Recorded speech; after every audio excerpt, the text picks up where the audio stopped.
بسم اللہ الرحمن الرحیم۔ السلام علیکم ورحمۃ اللہ۔ محترم ناظرین، نبی کریم صلی اللہ علیہ وآلہ وسلم کے ایک فرمان کا مفہوم کچھ یوں ہے کہ دو گناہ ایسے ہیں جس کی وجہ سے قبر میں بہت ہی زیادہ سخت عذاب ہوگا۔ وہ دو گناہ کون سے ہیں؟ جاننے کے لیے اس ویڈیو کو آخر تک ضرور دیکھیے گا۔ ناظرین، جیسا کہ اس بات میں کوئی شک نہیں کہ انسان گناہوں کا پتلا ہے، اس سے ہر وقت چھوٹے بڑے گناہ سرزد ہوتے رہتے ہیں۔ بڑا سے بڑا متقی اور پرہیزگار شخص اس بات کا دعویٰ نہیں کر سکتا کہ وہ گناہوں سے بالکل پاک ہے یا اس سے کبھی کسی گناہوں کا ارتکاب نہیں ہوا ہے، لیکن ایک مومن اور غیر مومن میں فرق یہ ہے کہ مومن جب کسی گناہوں کا مرتکب ہوتا ہے تو وہ فوراً اپنے رب کی جانب پلٹتا ہے اور اس سے مغفرت طلب کرتا ہے، جبکہ غیر مومن ایسا نہیں کرتا۔ حضرت عبداللہ ابن مسعود رضی اللہ تعالی عنہ نے فرمایا ہے کہ مومن اپنے گناہوں کو یوں دیکھتا ہے جیسے وہ ایک بڑا پہاڑ کے دامن میں بیٹھا ہو اور ڈرتا ہو کہ وہ اس پر گر نہ پڑے، اور فاجر اپنے گناہوں کو ایسے دیکھتا ہے گویا ایک مکھی تھی جو اس کی ناک پر بیٹھ گئی تھی اور جسے اس نے ہاتھ ہلا کر اڑا دیا۔ ناظرین، گناہ تو گناہ ہوتا ہے، چاہے چھوٹا ہو یا بڑا، مگر دو گناہ ایسے ہیں جس کی وجہ سے آپ کو قبر میں سخت عذاب ہوگا۔ وہ دو گناہ کون سے ہیں؟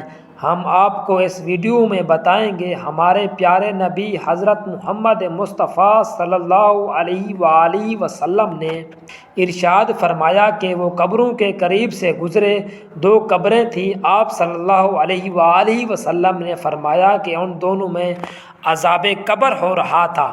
آپ صلی اللہ علیہ وآلہ وسلم نے فرمایا کہ ایسا گناہ نہیں جس کو لوگ بڑا سمجھتے ہوں، بلکہ ایسا گناہ جو کہ بہت چھوٹا سمجھا جاتا ہے، اور اس گناہ کی وجہ سے ان کو عذاب قبر ہو رہا تھا۔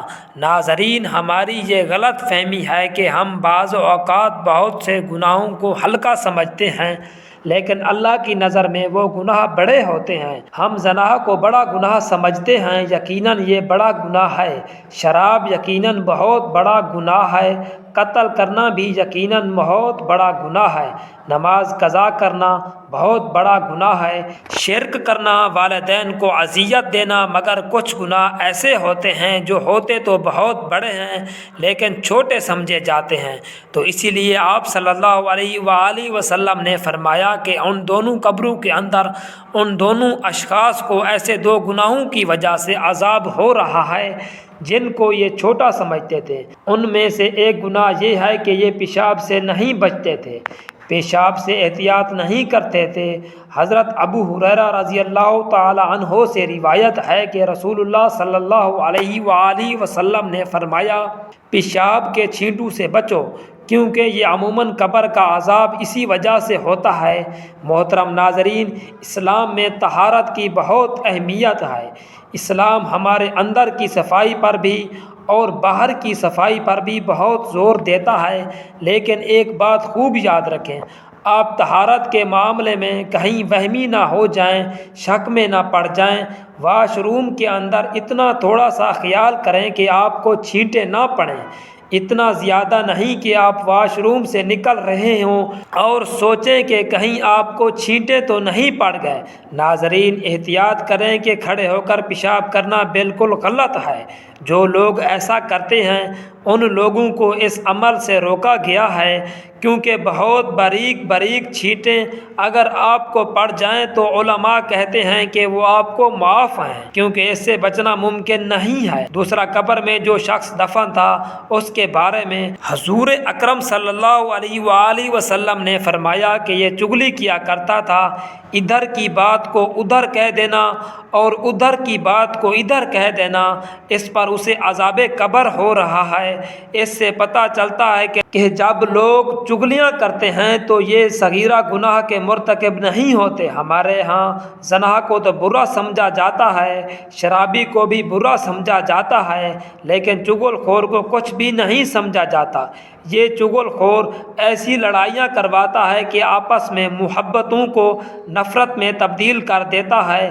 بھائی کو بھائی سے لڑوا دے گا، شوہر کو بیوی سے، اور بیوی کو شوہر سے لڑوا دے گا۔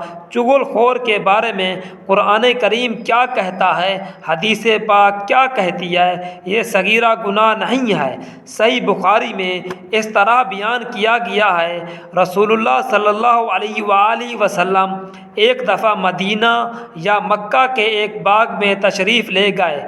وہاں آپ صلی اللہ علیہ وآلہ وسلم نے دو شخصوں کی آواز سنی جنہیں ان کی قبروں میں عذاب کیا جا رہا تھا۔ آپ صلی اللہ علیہ وآلہ وسلم نے فرمایا کہ ان پر عذاب قبر ہو رہا ہے اور کسی بہت بڑے گناہ کی وجہ سے نہیں۔ پھر آپ صلی اللہ علیہ وآلہ وسلم نے فرمایا، بات یہ ہے کہ ایک شخص ان میں سے پیشاب کے چھینٹوں سے بچنے کا اہتمام نہیں کرتا تھا اور دوسرا شخص چغل خوری کیا کرتا تھا۔